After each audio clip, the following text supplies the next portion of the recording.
Assalamualaikum warahmatullahi wabarakatuh. Perkenalkan, kami dari kelompok 4. Hari ini kami akan mempresentasikan DFD atau Data Flow Diagram yang terdapat pada program perancangan sistem informasi perpustakaan SMA Negeri 5 Jakarta berbasis desktop.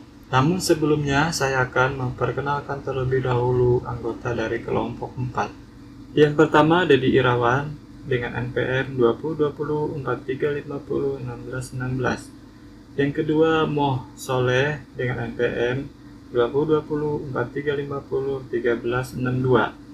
Yang ketiga, saya sendiri, Robi Wakas Maulana dengan NPM 202043501469. Yang keempat, Tri Prasetya Jambono dengan NPM 202043502633. Yang kelima, Cumaedi dengan NPM 202043501555. Pada perancangan sistem informasi perpustakaan SMA Negeri 5 Jakarta berbasis desktop ini, terdapat 7 diagram di dalamnya.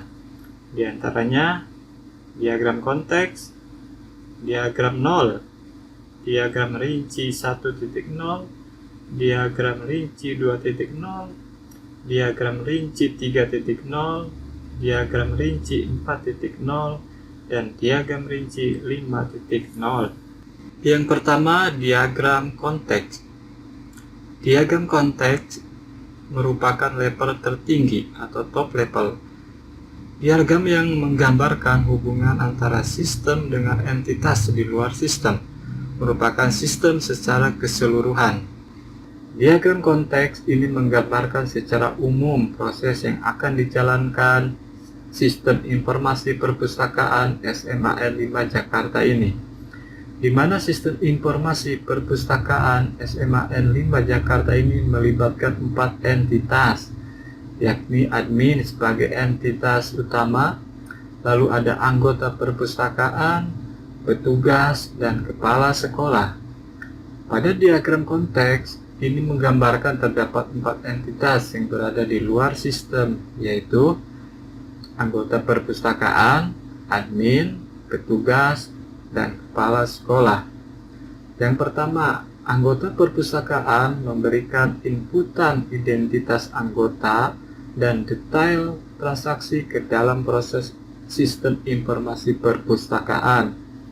Selanjutnya, admin memberikan inputan identitas admin, laporan data anggota, laporan data buku, laporan data petugas, dan laporan transaksi. Dan admin juga mendapatkan inputan dari sistem informasi perpustakaan mengenai identitas anggota, identitas buku, dan identitas petugas. Selanjutnya, pada entitas petugas memberikan identitas buku dan identitas petugas kepada sistem informasi perpustakaan. Pada entitas kepala sekolah tidak memberi inputan apapun kepada sistem, tapi menerima inputan dari sistem, yaitu laporan data anggota, laporan data buku, laporan data petugas, dan laporan transaksi. Untuk diagram selanjutnya akan dijelaskan oleh rekan saya, Dedi Irawan. Selanjutnya mengenai penjelasan diagram level 0, masih dengan entitas yang sama, yaitu anggota perpustakaan, admin, petugas, dan kepala sekolah. Diagram 0 ini menggambarkan proses-proses utama yang akan dijalankan sistem, dan setiap proses akan disimpan pada store. Terdapat 5 proses, yaitu yang pertama, proses pendataan anggota. Yang kedua, proses pendataan petugas. Ketiga, proses pendataan buku. Keempat, proses transaksi. Dan yang kelima, proses laporan. Pada proses pendataan anggota, menerima inputan identitas keanggotaan yang akan disimpan pada store anggota. Pada proses pendataan petugas dan menerima inputan, identitas anggota dan admin yang akan disimpan pada data store dan data store admin. Pada proses pendataan buku, menerima inputan, identitas buku yang akan disimpan pada data store buku. Pada proses transaksi, menerima inputan detail transaksi yang akan disimpan pada data store transaksi. Pada proses pembuatan laporan, meliputi laporan data, laporan data anggota, laporan data buku, laporan data petugas, dan laporan transaksi, di mana data-data yang akan ditampilkan pada laporan diambil dari masing-masing data store sebelumnya. Untuk diagram selanjutnya akan dijelaskan oleh rekan saya, Tri Prasetyi Jambono. Selanjutnya, saya akan menjelaskan diagram rinci 1.0.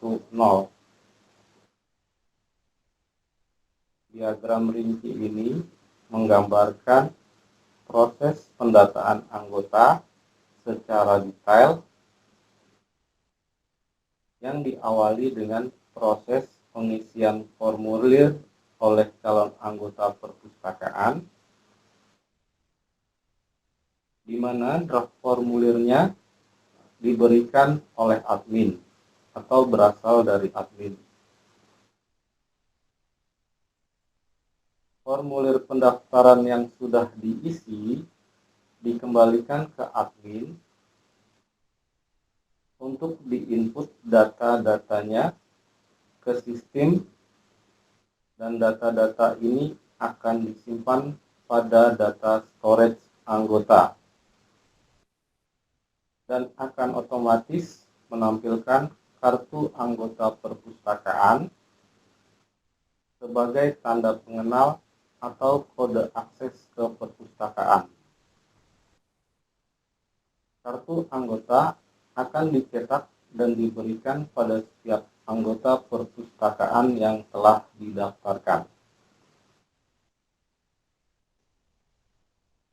Selanjutnya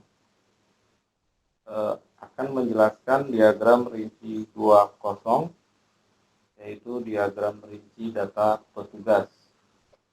Diagram rinci ini juga menggambarkan proses pendataan dengan detail proses yang sama dengan proses pendataan anggota. Akan tetapi, untuk diagram rinci 2.0 ini dilakukan oleh entitas petugas dan admin. Dan data-datanya akan disimpan pada store admin dan petugas.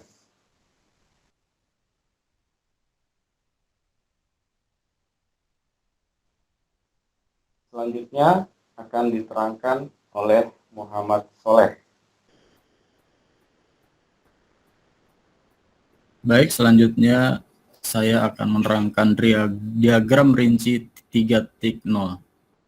Diagram rinci 3.0 yang menggambarkan proses pendataan buku, di mana hanya ada dua proses di dalamnya.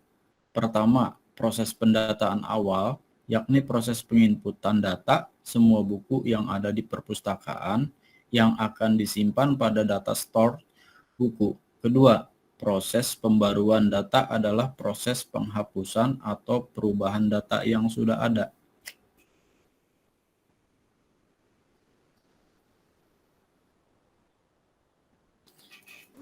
Selanjutnya, diagram rinci 4.0. Diagram rinci 4.0 menggambarkan proses transaksi, yakni proses peminjaman dan pengembalian buku. Akan tetapi, untuk dapat melakukan peminjaman buku, terlebih dahulu dilakukan proses verifikasi keanggotaan dengan mengecek data pada kartu keanggotaan dengan sistem yang ada. Sedangkan pada proses pengembalian buku terdapat denda jika proses pengembalian dilakukan tidak sesuai dengan jadwal yang sudah ditentukan saat peminjaman buku. Untuk selanjutnya akan diterangkan oleh rekan saya, Sumaidi. Diagram rinci 50. Diagram rinci 50 menggambarkan proses pembuatan setiap laporan yang akan dilaporkan kepada kepala sekolah. Setiap data yang diinput akan disimpan pada data storage masing-masing, lalu pada waktu yang ditentukan, laporan dapat ditarik oleh kepala sekolah. Demikian penjelasan DFD, Sistem Informasi Perpustakaan, SMA Negeri 5 Jakarta. Terima kasih.